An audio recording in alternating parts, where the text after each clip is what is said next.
Hello and welcome to Crocheter of Destiny. Today we're going to cover the basics of crocheting, the items you'll need, how to read labels, and choose your yarn and hook. For any project, you'll need darning needles or yarn needles. These are to weave in the tail of your project at the very end. They'll come in different sizes.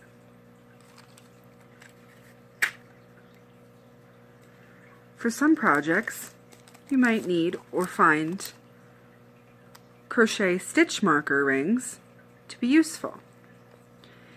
These ones are teardrop shaped. You open it up and stick it on to mark your yarn for a beginning and end of a row.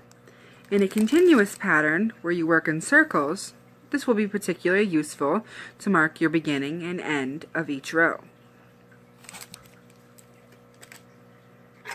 You'll always need scissors. The sharper the scissors, the less fraying on your yarn. For some projects, you'll find measuring tape useful.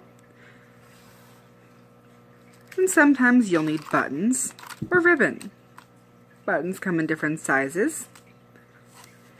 And the hole inside that you'll use your darning needle for will change as well. So always be sure to check the sizes of your ribbon and buttons. When crocheting, you'll find many different sizes of hooks and different types of hooks. Each project on your yarn will say the size of your crochet hook. Your crochet hooks might be metal with a rubber grip, metal with a wooden grip,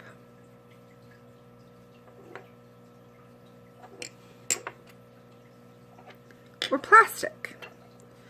You can also find crochet hooks made of bamboo or different types of metals. This is just up to personal preference. It doesn't affect the project itself. Some large plastic crochet hooks won't say numbers on the item themselves, but on the packages. I think this is an L and this is an M. Those are some of your bigger hooks. They're not needed very often. Most hooks will say on them their size. You'll find a letter and a number in millimeters. For example, this is an I, which is 5.55 millimeters. Some hooks will have a letter and number with the millimeters. This is an F5, 3.75 millimeters. Sometimes it'll be hard to find on the item itself, but this is an F.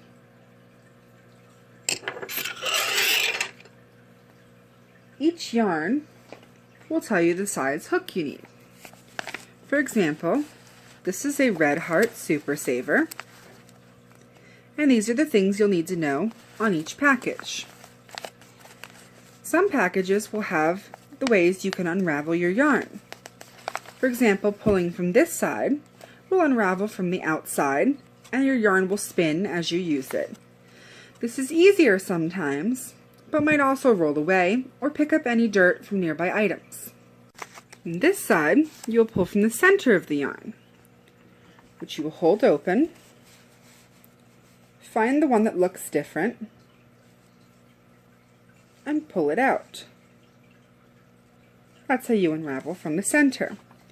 If you unravel from the center at any point you feel tension, stop pulling, open the end back up, and find where it's snagged. Pull out the section and unravel it.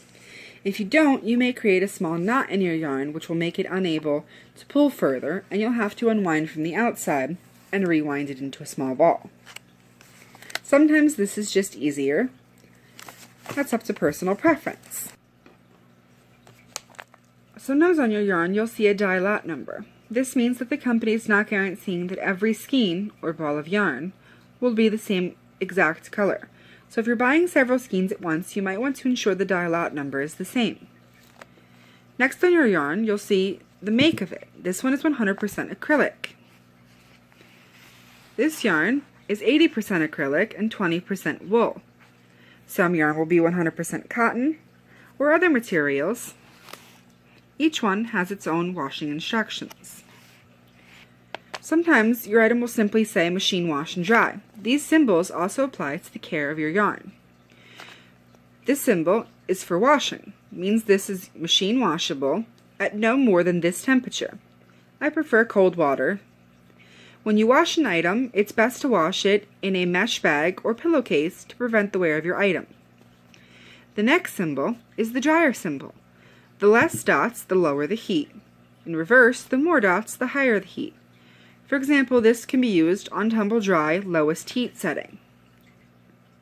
Sometimes on your yarn, you'll see a triangle. This is for bleach. It means this is not bleach safe. The lack of the triangle symbol does not mean that it's bleach safe. I suggest testing the item first. This symbol is for dry cleaning. The A inside means it's dry cleanable in any solution. The letter inside will change. This symbol is an iron. It means these items are not safe for ironing. Next symbols you'll need to know are the sizes of the yarn and the hooks you'll need. The sizes of yarn will come in 1, which is super fine for baby items or socks. A 2 is fine and is for babies and is more of a sport yarn. For example, this is Bernat Baby Sport. It's a little thinner and softer than a normal yarn, but not as thin as a super fine number 1. Number 3 is a lightweight yarn or worsted, which is just the way it's spun. Number 4 is a medium worsted yarn and is your most common type of yarn in most projects. Number 5 is a bulky yarn, often used for large projects like rugs. Number 6 is a super bulky yarn. Again, it's much thicker than a standard yarn.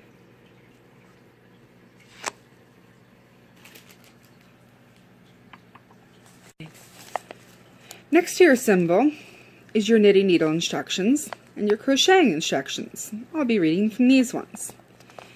These numbers around the box are a guideline for what this ball of yarn can do. For example, using 12 single crochets in 15 rows. That's your size for this ball of yarn. These projections change with each type of yarn and each size of the hook. It's more of a guideline. Inside is the type of crochet hook they recommend you using. For example, this requires an I9, which is a 5.5 millimeters. Now you've learned the basics of crocheting. The items you'll need, crochet hooks and sizes, the type, size, requirements of your yarn, as well as care instructions. Tune into my next video to learn crocheting basic stitches. Feel free to like, share, and subscribe to my videos. Once again, this is the Crocheter of Destiny. I'll see you in the next video.